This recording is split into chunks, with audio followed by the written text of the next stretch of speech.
seconde à tenter jamais. Pourquoi voulez-vous qu'à 67 ans, je commence une carrière de dictateur? I have a dream that one day this nation will rise up, live out the true meaning of it. Il n'y a pas d'homme providentiel, que je ne vous mènerai pas à la victoire. La solution du problème, c'est vous qui l'avez, et je ne formulerai qu'un souhait, un seul, et viva Marte, et viva Comunagos.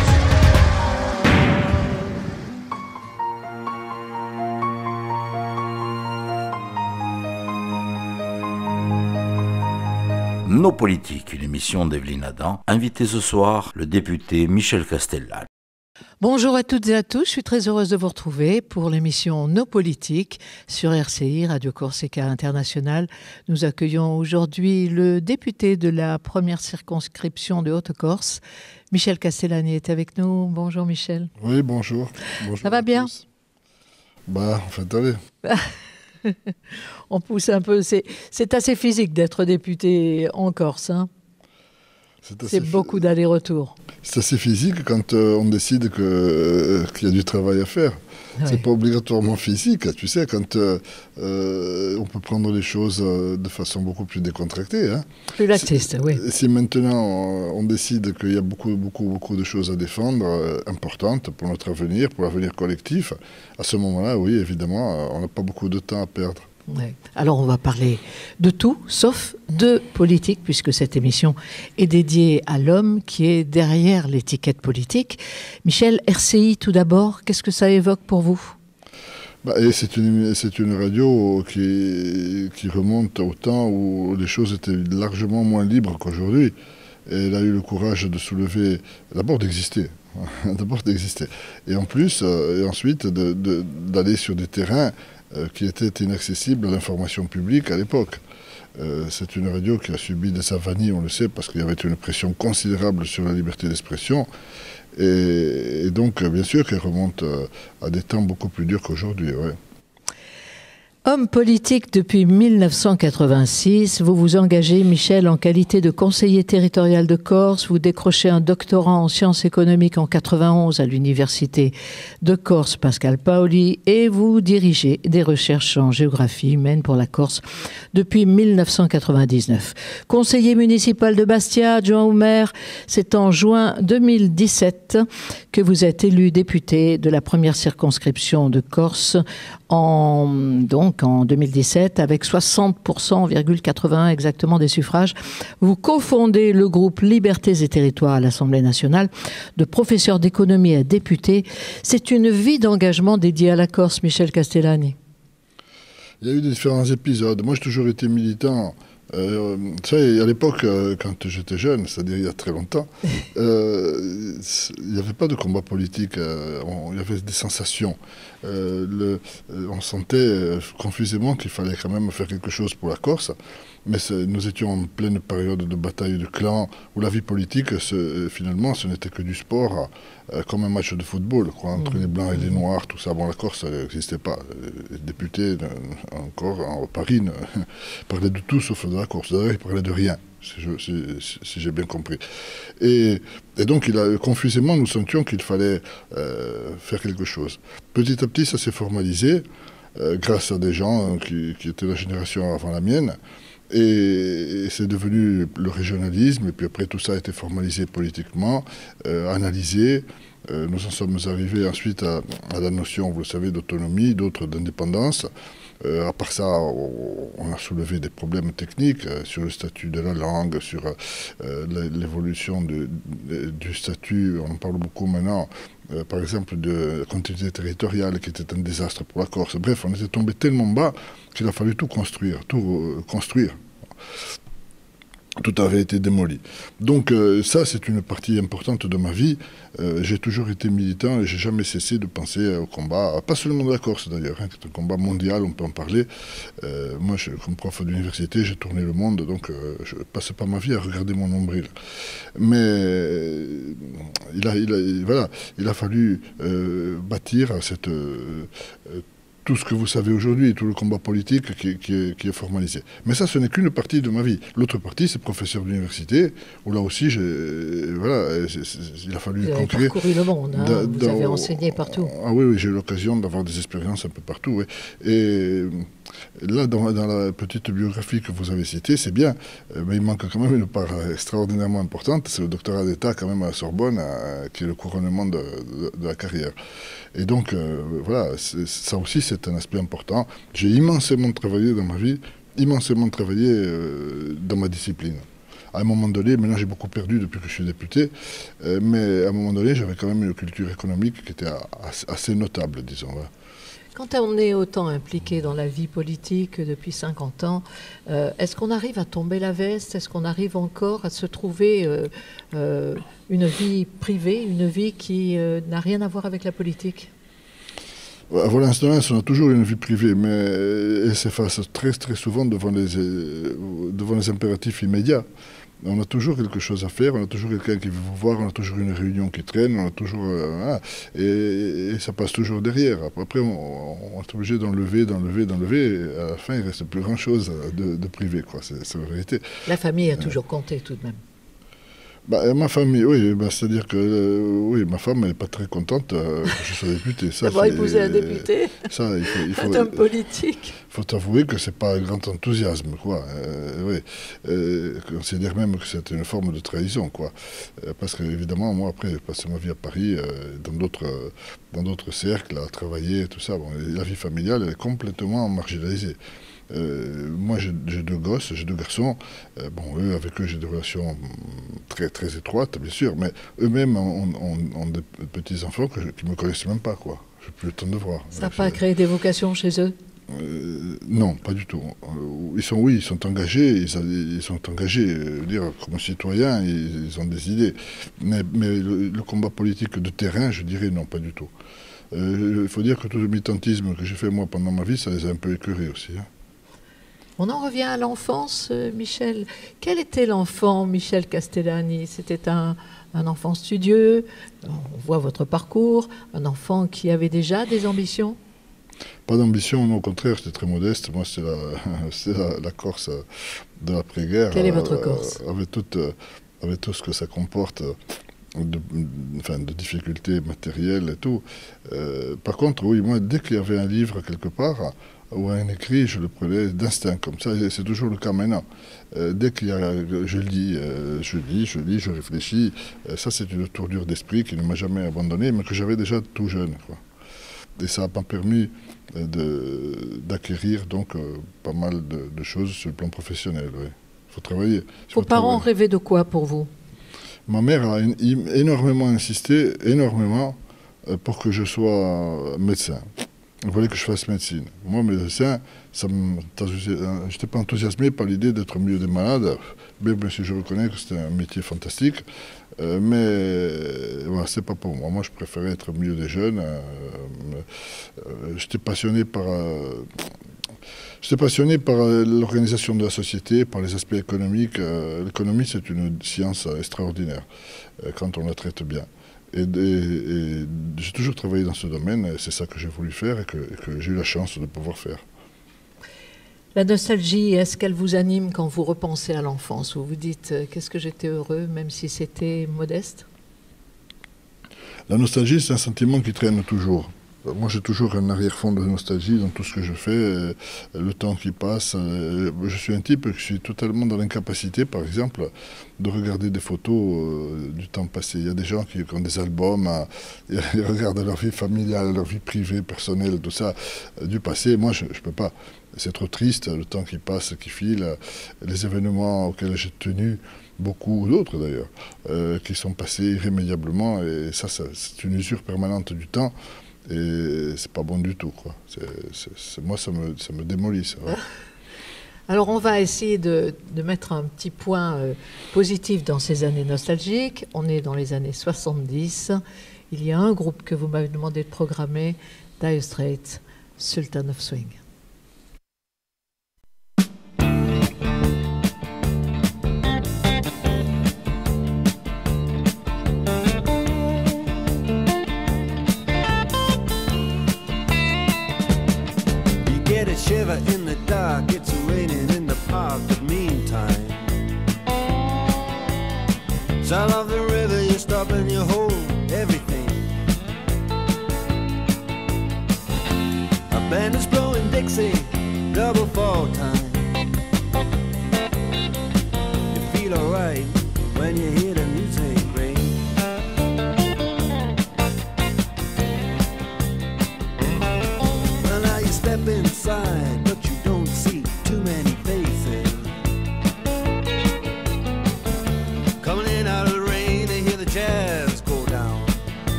competition in other places.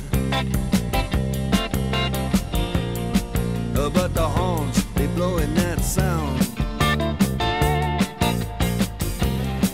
way on down south, way on down south, London town.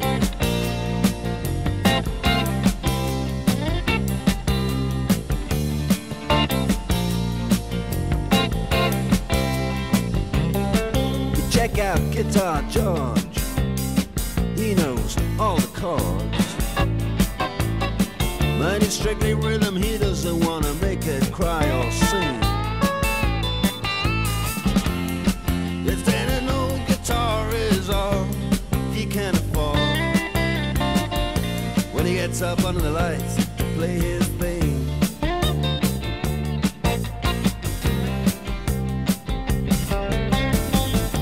And Harry doesn't mind if he doesn't make the scene. He's got a daytime job, he's doing alright. He can play the honky-tonk like anything, saving it up Friday night with the Sultans, with the Sultans of Swing.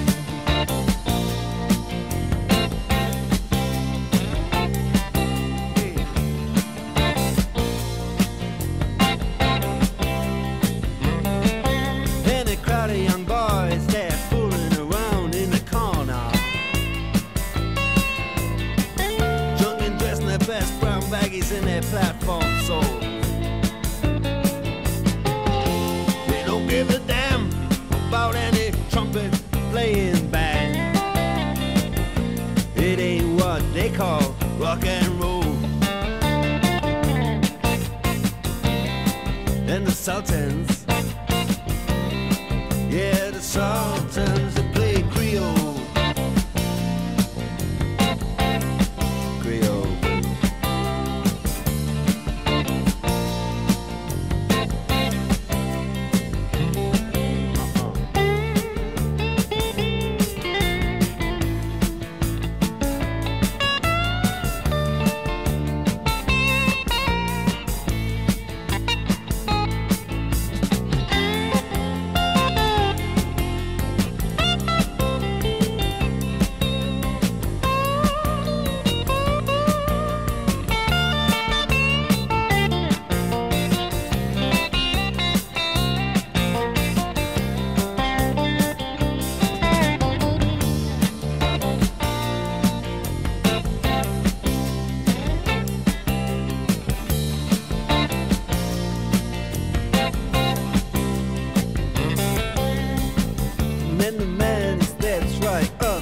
Microphone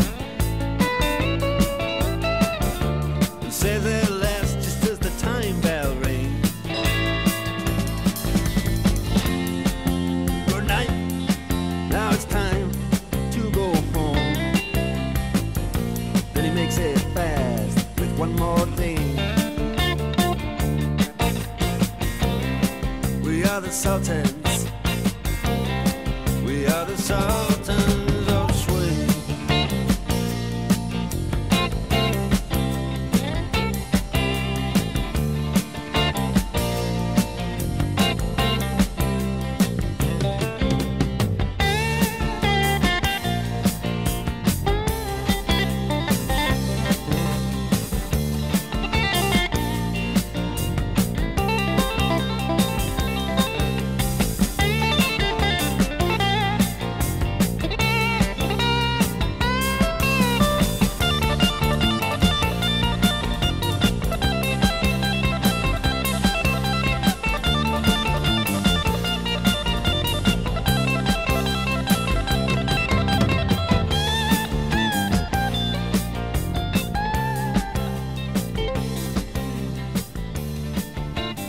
Michel Castellani, député de Corse, est avec nous aujourd'hui. Dans les années 70, ce sont les années d'engagement, on en parlait, elles vont motiver la voie politique. Vous faites partie de la première assemblée de Corse auprès d'Edmond Simeoni en 82 pour le peuple corse, de l'enseignement en parallèle. Tout s'est tenu à ce moment-là? C'était une aventure extraordinaire. Vous savez, la première assemblée de Corse, on a été regardés comme des extraterrestres, là aussi. Et les gens imaginaient que nous avions un pouvoir phénoménal alors qu'on n'en avait aucun, sauf celui de baratiner, et encore. Attendez.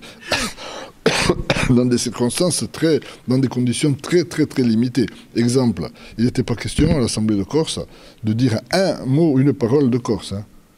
Il y avait immédiatement un appel au règlement. Le père Jacob, l'ancien, et Pascal Arrighi faisaient immédiatement appel au règlement dès qu'on lâchait une parole de Corse. Il faut bien voir ce que c'était la première assemblée de Corse. C'était extraordinaire. Bon, et donc, là aussi, on a débroussaillé le terrain. Il a fallu travailler, avancer, découvrir les compétences qui pouvaient être les nôtres. Le combat continue d'ailleurs, c'est pas fini. Alors, ça engage la voie politique. À ce moment-là, vous vous dites, eh bien, parallèlement à l'enseignement, à l'économie, je m'engage.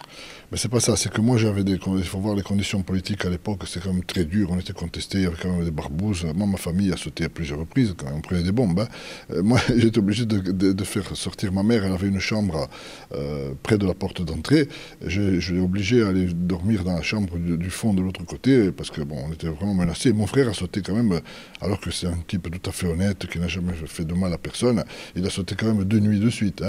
Et donc on était menacés, moi je recevais des coups de téléphone en pleine nuit qui menaçaient mon épouse, etc. C'est pas rigolo. Et moi, il se trouve que j'étais très proche d'Edmond. Avec Edmond Simeoni, on a vécu du militantisme pendant des années et des années, mais vraiment comme les doigts de la main, quoi. On se comprenait au regard avec Edmond. Et ce qui ne veut pas dire qu'on était d'accord sur tout, mais on était presque fusionnel à un moment donné, quoi. Et donc, du coup, évidemment, il m'a collé sur sa liste pour aller à l'Assemblée. On habitait tous les deux ensemble dans un petit appartement du cours Napoléon. On n'aurait pas le même timing. Moi, je suis un oiseau de nuit. Je me couche à 2 h du matin. Edmond, lui, il se lève à 3 h du matin. Et donc, il me secouait dans le lit, m'obligeait à me lever le matin pour aller à l'Assemblée. Il arrivait 1 heure avant, il partait 1 heure après, il m'a tué, quoi. Mais le combat politique, c'était quelque chose à l'époque. On était vraiment maltraités, quoi. Très maltraités. On représentait vraiment la négation de tout ce qu'était la vie politique vue par le clan. C'était 2 mondes différents. Et voilà, ça a été une époque, ça aussi. Après, je me suis retiré, j'ai donné la priorité à ma vie universitaire. Vous parlez d'Edmond, beaucoup d'amitié pendant cette période-là. Vous êtes resté fidèle à des personnes ? Moi, j'ai toujours été fidèle à mes idées, à mes amis, d'une fidélité inébranlable. Vous pouvez être sûr que moi, je ne trahirai jamais mes amis ou mes idées. Par contre, je ne suis pas du tout un type de parti, je n'ai pas de carte, je ne me laisse pas encarter, c'est pas mon caractère. Bon, je dis pour rien. Et donc, c'est ça, oui. Mais après, vous savez très bien que je suivis toujours le même fil politique, je n'ai jamais varié. Moi, ma vie politique et mes idées politiques, c'est une ligne droite. Je n'ai jamais changé de... Et c'est enrichi de toutes mes expériences. Je vais vous dire, moi j'ai un problème avec le terme nationaliste. J'en parlais même avec pas mal de membres du gouvernement dernièrement au comptoir de la buvette à Paris. Moi, nationaliste, il faut voir ce qu'il y a derrière le terme. C'est le piège des mots en politique. Si c'est de prendre en compte ce qu'est la Corse dans sa richesse historique, dans ce que nous ont laissé les anciens, dans le fait qu'il y a vraiment un peuple qui assimile des gens avec un sentiment d'appartenance, tout ce que vous voulez, pas de problème, je suis nationaliste à 100%. Si c'est maintenant les connotations négatives du terme, niet, moi il n'y a plus personne. Moi je ne suis pas de ceux qui rejettent. Vous savez, moi je suis rentré dans des amphis extraordinaires dans ma vie professionnelle, dans des amphis énormes à Pékin ou à Shanghai ou au Sorbonne de Porto Rico, pendant 10 ans à Gênes ou 4 ans à la Sorbonne. Et j'ai vu partout des jeunes qui avaient des problématiques très différentes. Quand j'enseignais au Maroc, c'était l'an 1400 et quelques. Après, j'allais en Chine, c'était l'an 5000. C'était tout écrit en vermicelle, auquel je ne comprenais rien. Bon, donc, je veux dire, ça rend modeste, quoi. Et je me suis rendu compte qu'il y a une diversité du monde extraordinaire, mais que partout les jeunes avaient les mêmes problématiques. Il fallait qu'ils créent leur avenir dans un monde difficile et ils espéraient par les études, tout ça. Et moi j'ai des doctorants, ou des gens qui sont devenus docteurs d'ailleurs, que j'ai amenés jusqu'au doctorat, partout dans le monde. Donc, nationaliste, oui, très bien, mais il faut voir ce qu'il y a derrière la parole. Moi, je suis citoyen du monde. Je suis citoyen du monde, je suis citoyen européen, je suis citoyen français, je suis citoyen corse, et puis peut-être même cap-corsain. Mais c'est indissociable. Je ne peux pas vous dire que mon bras, c'est la France, l'autre bras, c'est l'Europe, la jambe, c'est... Vous voyez ce que je veux dire? C'est indissociable, c'est dans l'esprit. Et donc ça, c'est très important. Faire comprendre ça... Vous y êtes arrivé dans l'hémicycle à faire comprendre ça? Un peu, oui. Oui, mais ça relève pas du débat public. C'est pas dans un micro à l'Assemblée nationale qu'on explique ça. Mais par contre, dans les débats privés, oui. J'ai eu On sait qui vous êtes. Ah oui, oui, ça j'ai discuté pas mal avec les ministres sur ce plan-là. Un soir, c'est 1h du matin à la buvette en particulier. Je me rappelle de cette discussion. Il y avait aussi Le Foll, qui est devenu maintenant maire du Mans, qui me dit, oh, mais tu comprends, nationaliste. J'ai dit, dis-moi, le piège des mots, tu connais. J'ai dit, dis-moi, Staline, il était de gauche, ouais. Et Strauss-Kahn, il est de gauche. J'ai dit, c'est le piège des mots. J'ai dit, nationaliste, c'est pareil. Hein. Moi, je ne suis pas Hitler. Hein. Et donc, il m'a dit, je veux organiser un débat au Mans. Je lui ai dit, je viendrai. Allez, il y a un titre que nous allons écouter, parce que vous écoutez aussi de la musique classique, c'est Verdi avec le Nabucco. On va écouter Le cœur des esclaves.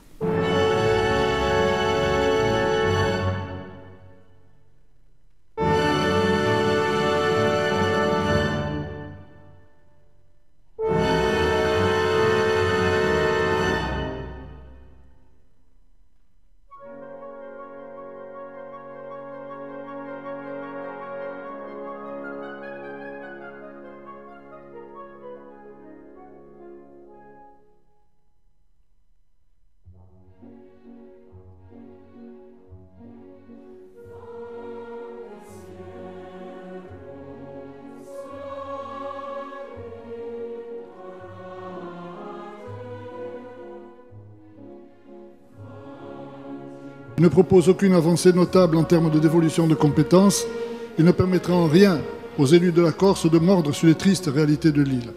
La vacuité du texte constitue un déni de démocratie face à la volonté des Corses, exprimée par des votes répétés, de voir enfin traiter sur le fond les problèmes sociaux, culturels et donc politiques de l'île. On nous oppose le risque de contagion. Mais au moment où la mondialisation s'impose toujours plus à nous, où l'Europe influence directement la plupart de nos lois, au nom de quels principes devrait-on considérer comme immuable l'équilibre des compétences entre l'État et les collectivités? Pour notre part, en tout cas, nous ne désirons nullement procéder à une escalade institutionnelle. Notre vœu est de voir la Corse accéder à l'autonomie, donc disposer des moyens de sa politique interne. Nous sommes unis en Corse par un sentiment d'appartenance qui nous a permis d'agréger des siècles durant tant de femmes et d'hommes venus des horizons les plus divers. Et nous faisons vivre notre culture commune.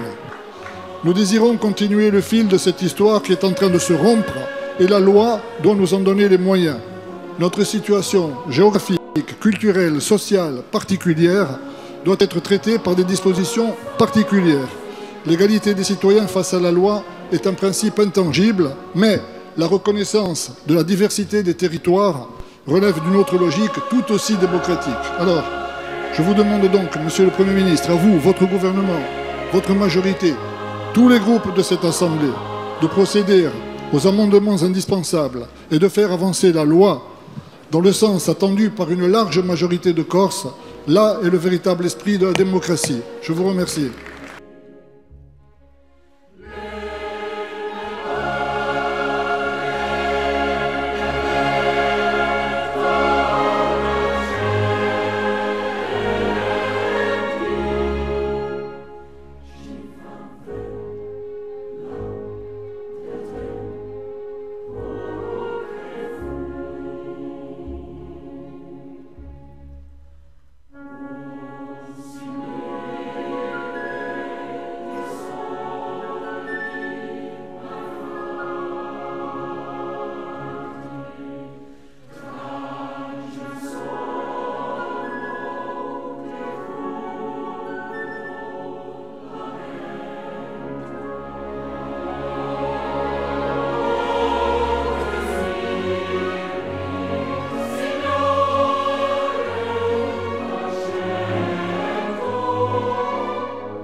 Sur RCI, Radio Corsica International, je suis ravie d'accueillir aujourd'hui pour nos politiques Michel Castellani, député. Michel, quand on voyage autant, parce que il y en a des heures de vol, hein, Trop. ouais, et que l'on part si souvent à Paris parce qu'il faut être présent, c'est important d'être présent en tant que député pour venir défendre voilà, tout ce qu'il y a à défendre, les projets de loi. Nous parlerons du projet de loi remporté sur la protection des langues régionales et notamment la langue corse. On n'a pas envie de s'installer à Paris pour que ce soit plus simple ?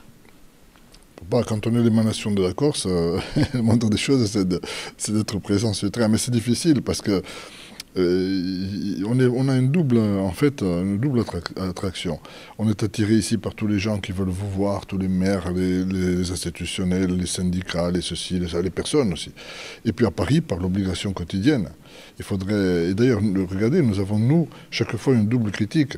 On nous reproche de ne pas être présent sur le terrain. Et on nous reproche de ne pas être présent dans l'hémicycle. D'être absent dans l'hémicycle. Donc, c'est un peu... D'ailleurs, l'hémicycle, soit dit en passant, quelquefois, on n'y est pas parce qu'on est en commission.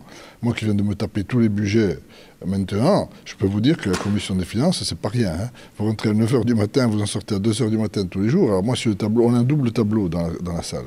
Le tableau de notre propre commission et le tableau de l'hémicycle. Et quand je vois, par exemple, qu'il y a un amendement de moi-même qui approche, je quitte la commission des finances, je cours dans l'hémicycle, je défends mon amendement, je retourne en commission des finances, et des fois, ça passe en même temps. Un amendement que j'ai en commission des finances et dans l'hémicycle, là, il faut faire un choix, ça me met en rogne, parce que je suis obligé mécaniquement d'en rater un, quoi.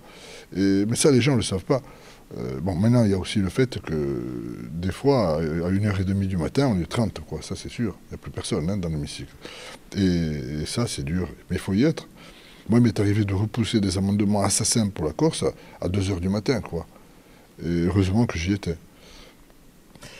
Michel, quand vous arrivez à Porretta, qu'est-ce qui se passe? C'est toujours le même sentiment, la joie de retrouver la terre. Et quelle est votre vie à ce moment-là pour le week-end? Dans ma vie privée, j'ai des sentiments qui sont inscrits en moi. Tous les lundis, quand je pars à Paris, je ne suis pas heureux. Je suis stressé, j'ai pas envie de partir, ça c'est évident, c'était une forme d'arrachement.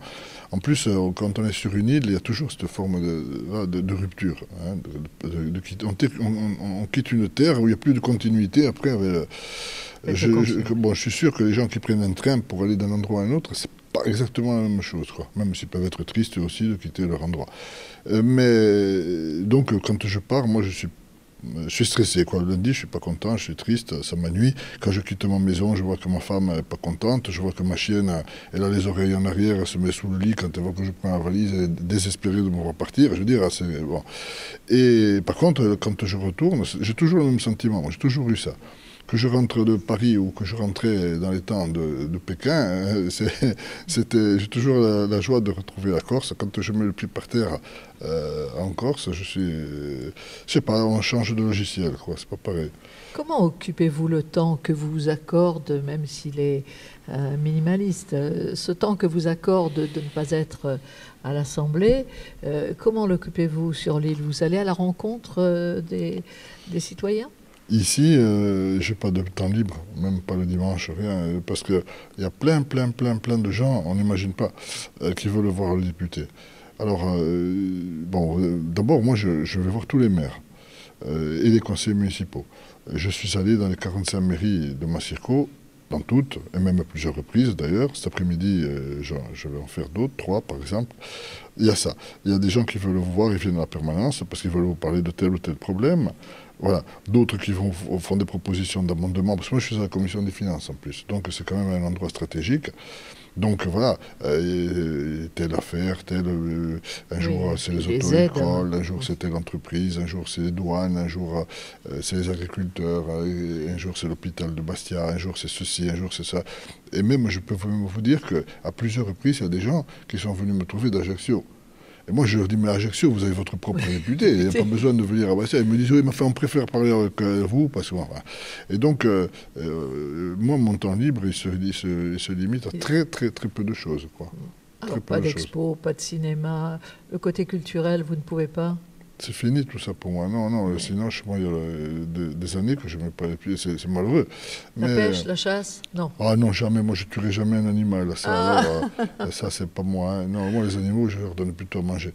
Et bienvenue. Quand je suis au village, moi les sangliers, je ne les remplis pas de plomb, je leur donne du pain sec. Ah, oui. Bon. Et donc, et les renards, pareil. Donc, c'est pas une réaction très paysanne, je reconnais, mais c'est comme ça, quoi. C'est ma culture. Non, moi, de sucettes, j'en ai plus beaucoup maintenant. Il me reste un peu le sporting. Et non, je vous dis, c'est vraiment, de ce point de vue, c'est prégnant, quoi. On n'a pas tellement le temps de... En plus, bon, ça s'impose à vous. Vous avez un emploi du temps qui est qu'est-ce qu'il est. C'est même pas moi qui le prépare, d'ailleurs. J'ai 2 assistants. Et puis voilà, ils sont impitoyables avec moi, quoi. Ils poussent le cheval à fond, quoi. Après, moi, des fois, je me révolte, parce que je me dis, oh, vous me prenez pour... voilà. Et donc, mais eux, ils font, évidemment, ils le font parce qu'il y a des obligations, et puis ils le font dans mon intérêt, quoi. Allez, on va écouter un titre supplémentaire de votre choix, évidemment. Pedro Guelfucci, avec Corsica.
E lo scalano in un mondo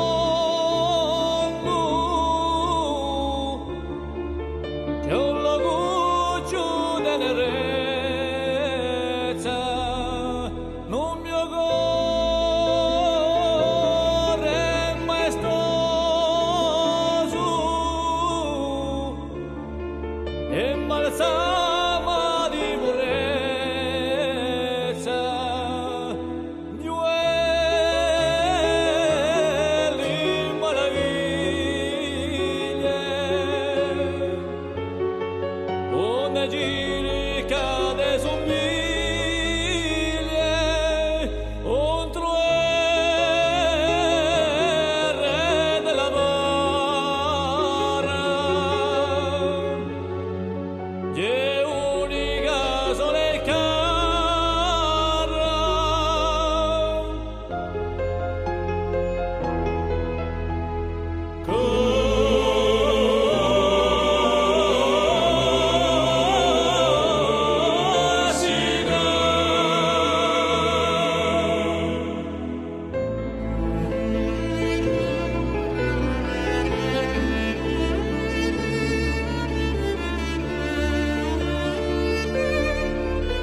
Somos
Sur RCI, Radio Corsica International, nous recevons aujourd'hui Michel Castellani, député Haute-Corse.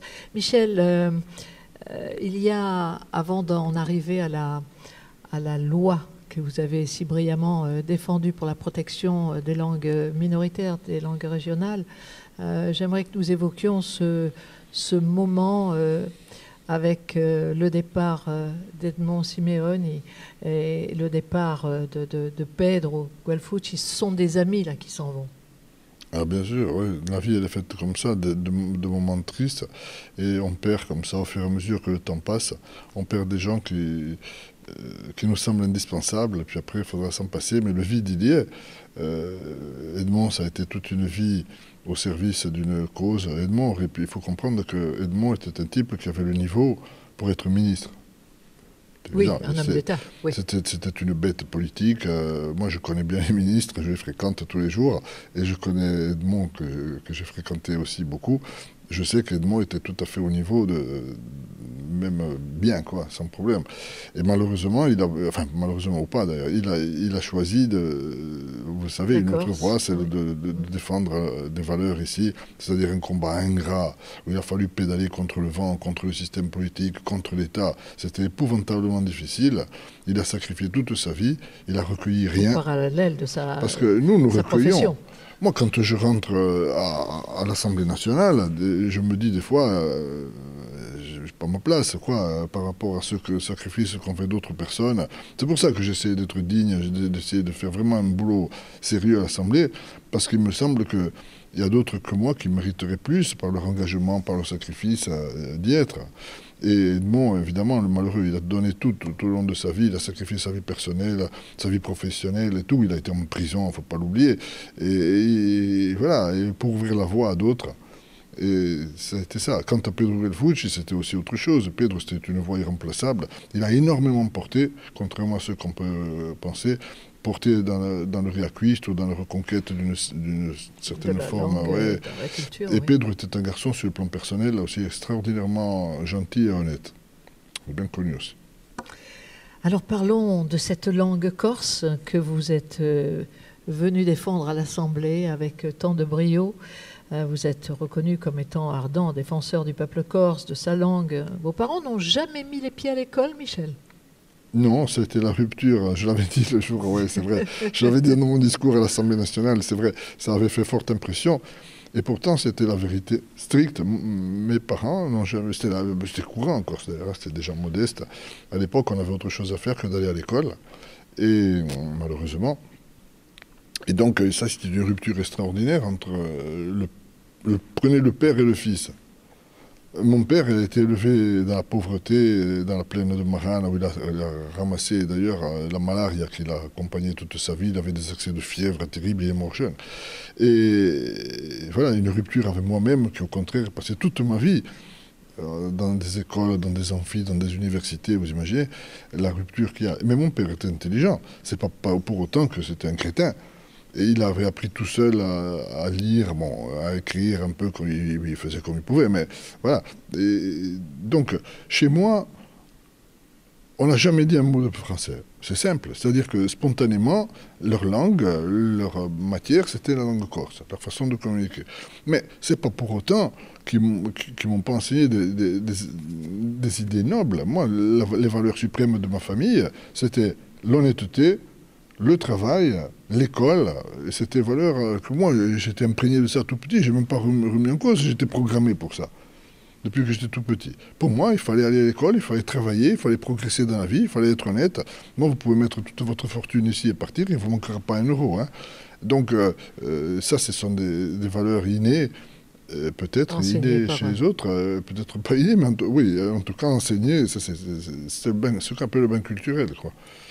Alors, une proposition de loi qui apporte des mesures de protection, de promotion des langues régionales dans 3 domaines, le patrimoine, l'enseignement, les services publics.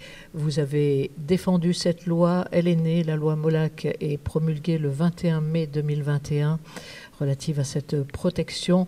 C'est une victoire, ça, Michel ? Bien sûr, oui, ce sont des choses importantes. En fait, il faut resituer les choses dans leur contexte. Vous savez qu'en France, nous sommes dans le cadre d'un État-nation, c'est-à-dire que la Constitution elle garantit l'égalité irrémédiable de chacun devant la loi. Mais c'est un système qui découpe toutes les têtes qui dépassent. C'est-à-dire que c'est un système qui est incapable de prendre en compte la diversité qui fait la richesse de la France. Bon. Et donc, tout le combat que nous menons, c'est justement... sortir du standard. C'est d'essayer de faire comprendre, mais c'est pas facile, que l'égalité sur les principes fondamentaux, bien sûr, il ne faut pas le toucher, c'est la base de la démocratie. Mais en même temps, il faut arriver à ce que dans la loi, il y ait une adaptabilité, parce que, enfin, excusez-moi, mais les choses à Wallis et Futuna, par exemple, ne se présentent pas de la même façon qu'en Corse, qui ne se présentent pas de la même façon que dans telle ou telle métropole continentale et tout ça. Donc, ça, c'est le gros débat. Et le débat sur les langues régionales, c'est un des aspects de cette conception de la France qui est différente de ta nation. Mais ça, c'est un combat qui n'est pas loin d'être fini, parce que nous heurtons un bloc très, très, très dur, qui est le bloc, je dirais, cocorico. Il y a deux Frances, vous savez. Il y a une France qui est généreuse, qui est enracinée, qui est une France... des droits de l'homme, celle-là on la connaît. Bon. Et puis il y a une France qui est quand même dure, très, très, très, qui est prête à rien lâcher sur tout ce qui sort de la norme commune. C'est difficile. C'est un brillant, émouvant, je le disais, plaidoyer qui nous offre un cadre légal pour la protection des langues minoritaires aujourd'hui. Je voudrais reprendre ce que vous disiez dans votre plaidoyer, justement, dans ce discours que vous faites à l'Assemblée. Vous dites à un moment donné, le neuropsychiatre Boris Cyrulnik, quand il note que rien n'est plus dangereux que de chercher à rompre le cordon maternel qui relie un homme à sa langue, lorsqu'il est rompu ou gravement perturbé, eh bien cela répercute désastreusement sur l'ensemble, répercute désastreusement sur l'ensemble de sa personnalité. Vous le concevez vous aussi ? Oui, bien sûr, oui. La langue fait partie intégrante de notre façon de voir le monde, parce que derrière la langue, il y a toute une idée du monde, des relations aux autres, il y a des proverbes, il y a des chansons, il y a une tonalité, ben voilà. Donc il faut bien comprendre qu'il y a des expressions, il y a des façons de s'exprimer, vous voyez. Par exemple, si vous dites « en Corse, ça a un sens. Si moi je dis « à Paris, les types ils vont me regarder, ils vont dire que c'est ça. Bon, vous comprenez, et voilà, et donc tout ça, ça fait partie de l'intimité de l'être. Voilà, oui, bien sûr. Donc oui, ça fait partie du combat politique. Mais il faut bien comprendre que le combat politique, pour la langue, c'est vital, mais que derrière, il y a d'autres combats tout aussi importants que je dois mener, moi, en particulier la Commission des finances, sur par exemple un statut fiscal de développement. C'est moins romantique, mais c'est tout aussi important. Et puis la spéculation, et puis les prisonniers, et puis les transports maritimes, et puis ceci, cela. Il y a des dossiers, on a une bonne dizaine assez difficiles. Ouais. Alors on va quitter la langue si bien défendue par vous, mais je voudrais en revenir à ce moment que vous avez aussi traversé comme nous tous. Nous entrons dans une nouvelle période de restrictions sanitaires, vous avez été touché par le Covid. Comment l'avez-vous vécu déjà cette période-là et comment voyez-vous l'avenir avec ce qui nous arrive là maintenant ? Le Covid, ça a été terrible. Moi, heureusement, je suis sportif. Je rentre jamais dans ma chambre ici à Bastia ou à l'Assemblée nationale sans avoir fait du sport. J'ai des haltères là-bas dans mon... Je suis pas champion olympique, mais enfin, je travaille quoi. Dans mon bureau à l'Assemblée nationale et tout. Heureusement, parce que j'étais en pleine bourre, en pleine forme. D'un coup, ça m'est tombé. Je me suis retrouvé à l'hôpital dans une souffrance... importante, je peux vous dire. Ouais. Et j'ai pu mener tout ça comme un combat de boxe, parce que j'étais armé pour le faire. Heureusement, sinon je pense qu'à cette heure-ci, je serais au cimetière, quoi. Ouais. Et donc, depuis, j'ai eu des difficultés à revenir, parce que quand même, pour retrouver après de la vitalité, retrouver de la vitalité physique, mais aussi mentale. Parce que le Covid vous laisse, dans le Covid long, il vous laisse dans une espèce de brouillard, où vous avez toujours l'impression d'avoir sommeil et tout. C'est vraiment terrible pour se relever de ce truc. Hein. Donc, ouais, ça a été une épreuve tout à fait difficile qu'il a fallu surmonter. Ouais. Aujourd'hui, comment trouvez-vous la gestion de ce qui se passe avec les nouvelles restrictions ? Vous l'avez vu, le pass sanitaire est modifié. On va aujourd'hui perdre le pass sanitaire si on n'est pas vaccinés dans les 7 mois qui suivent la dernière dose. Que pensez-vous de ces mesures qui arrivent? Moi, je suis un type qui, toujours en toutes circonstances, y compris dans l'hémicycle, je suis un libertaire, moi, pour moi-même. Donc, j'essaie de l'être pour les autres. J'ai toujours défendu la liberté individuelle. Là, par contre, ça me pose un problème, dans la mesure où c'est une question de santé publique. Moi, j'ai tellement souffert du Covid que, voilà, dès que j'ai pu, je suis allé au vaccin, parce que je crois à la science. Voilà. Après, je comprends que d'autres... Moi, dans ma famille, j'ai 2 garçons. Un se fait vacciner régulièrement sans problème, l'autre refuse. Moi, je respecte leur choix à l'un et à l'autre. Personnellement, je suis allé au vaccin, parce que je sais ce que c'est le Covid. Hein. Je l'ai touché de près, et je peux vous dire que c'est pas la joie. Hein. L'hôpital de Bastia accueille 60% des Corses. Que faut-il faire aujourd'hui? Nous manquons de lits.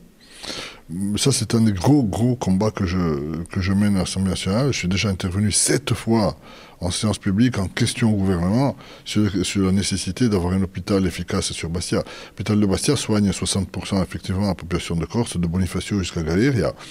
Et il est obsolète, il est dépassé, et donc il faut impérativement que le gouvernement prenne conscience de cette affaire. C'est un combat qui est loin d'être achevé. On va évoquer maintenant un groupe corse de polyphonie qui vous tient à cœur, qui s'appelle Balagne. Les voici.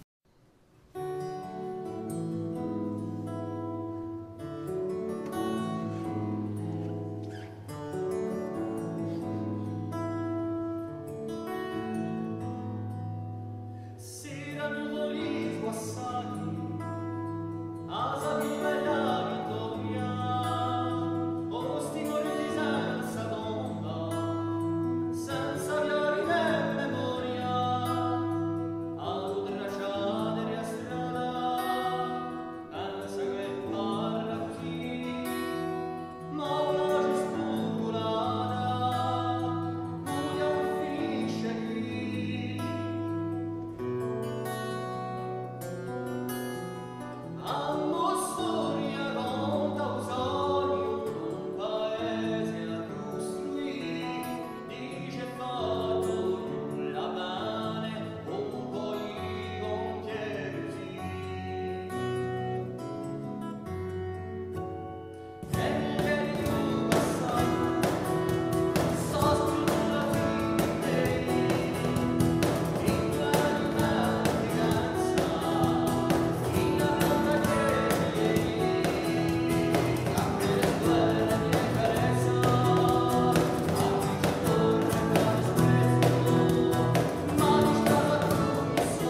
Michel Castellani est avec nous sur RCI, Radio Corsica International. Michel, ce groupe-là vous tient tout particulièrement à cœur, Balagna. Qui sont-ils? Balagna, c'est un groupe qui souffre d'un défaut de notoriété, à mon avis d'un déficit, mais qui effectivement est un des groupes, il y en a d'autres, de très grande qualité en Corse. Je crois que la particularité de Balagna, c'est que toutes les chansons sont resituées dans leur cadre historique, sont présentées au public. Et donc les gens redécouvrent à travers toute une série de chansons, leur propre histoire, ou l'histoire qu'ils veulent découvrir quand il s'agit de touristes ou autres, parce que c'est expliqué de façon tout à fait remarquable, à mon avis. Et moi, je les ai vus à quelques reprises, et chaque fois, j'ai remarqué que le public, et moi-même d'ailleurs, étaient très, très, très satisfaits des soirées, que ce groupe est capable de donner. Sans compter qu'il y a de très, très bons musiciens et qu'il y a de très, très belles voix. Ça aide quand même un peu. On reparlera de Marc-André parce que c'est votre fils, Marc-André. Ah oui, accessoirement, oui. Mais enfin, bon, ça n'enlève rien à son talent. Un bon musicien qui est demandé dans un peu partout. Hein. Il accompagne beaucoup de groupes. Ouais, quelquefois, oui, bien sûr. Mais oui, c'est un garçon qui, à mon avis, moi, je discute toujours très, très volontiers avec ce garçon parce que pas parce que c'est mon fils, oui, ça gâte rien, mais parce qu'il est vraiment intéressant en tant que tel, quoi. On va, dans l'immédiat, se retrouver avec Michel et un espoir peut-être pour demain. Quel est-il? Est-ce que Michel, au bout de cette période que vous avez connue en qualité de député, vous êtes prêt pour un tour supplémentaire? Actuellement, on a toujours un quotidien qui est très chargé comme député. Moi, je suis déjà maintenant sur la loi 3D, essayer de voir ce qu'on peut arracher pour la Corse, et puis pas seulement pour la Corse d'ailleurs. Mais après, ça va se poser très très vite, évidemment, parce que ça vient vite, la question du prochain mandat. Moi, je l'ai déjà dit, au moment où en parlons ici, j'ai pas de raison de ne pas me représenter. Maintenant, bon, on verra dans les mois qui viennent, parce qu'il reste encore quelques petits mois qui passent très vite.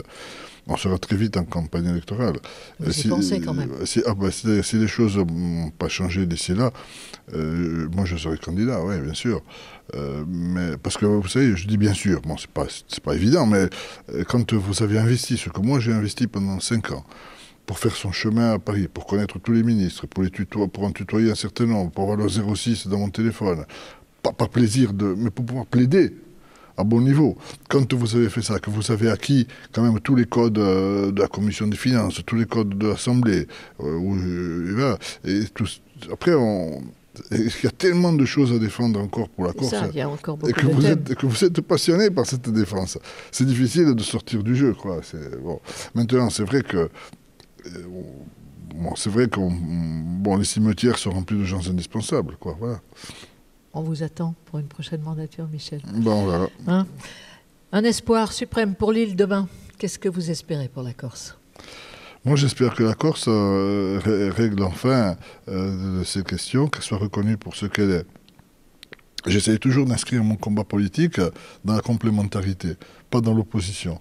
Moi, ce que j'aimerais, c'est qu'on continue de faire vivre cette île dans la tradition sans rupture, que les gens qui viennent depuis l'Empire romain tous les jours se fondre dans notre communauté puissent continuer à le faire, mais que les signes sociétaux de la Corse continuent de faire vivre, au-delà des différences individuelles, ce sentiment commun d'appartenance, ce projet, sans lequel une société, c'est jamais qu'une jungle. S'il y a un agrégat d'individus informes, il ne faut pas, non. Il faut qu'il y ait un projet commun. Moi, j'aimerais qu'il y ait ces signes, au-delà des différences, que les gens qui vivent ici aient conscience de ce qu'est la Corse, de ce qu'elle a été, sachent ce que c'est le Poulain, un Figadil ou une Paillé, la Santa Donio, le Sporting Club de Bastia, etc., etc. Il y a toute une série de signes qui font que voilà. Et ce qui me choque, moi, c'est de voir débarquer des gens ici, au bout d'1 an, 2 ans, 3 ans, c'est comme s'ils avaient débarqué en Australie ou au Canada. Ça, c'est pas possible. C'est des gens qui vivent en apnée. Non, il faut que la Corse continue de fabriquer des Corses, que nous continuions notre destin commun. Et après, évidemment, améliorer toujours les choses. Moi, je suis prof d'économie, sur le plan des matériels, sur le plan des infrastructures. Voilà. Une île doit se moderniser, enfin, une terre, quelle qu'elle soit, elle doit se moderniser en permanence. Ça fait beaucoup de pain sur la planche. Merci beaucoup pour ce que vous avez déjà fait pour elle. Merci pour cet engagement.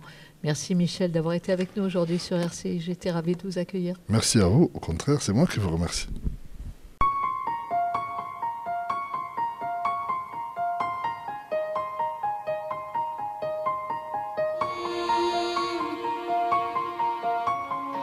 Ayais-je une seconde à tenter jamais? Pourquoi voulez-vous qu'à 67 ans, je commence une carrière de dictateur?